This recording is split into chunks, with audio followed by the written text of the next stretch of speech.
Japon a une politique économique qui est efficace. De toutes les manières, on ne va pas rappeler aux uns aux autres que le Japon est quand même la troisième puissance économique mondiale en matière de PIB naturel et quatrième puissance mondiale en matière de PIB brut.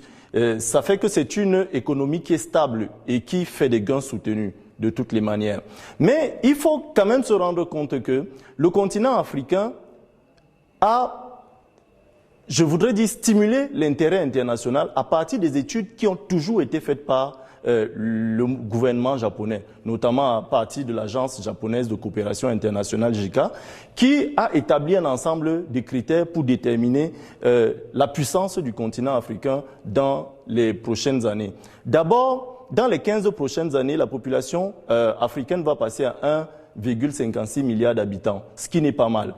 Et dans les 35 prochaines années, la population active, c'est-à-dire celle à même de travailler, va passer à 1,4 milliard d'habitants.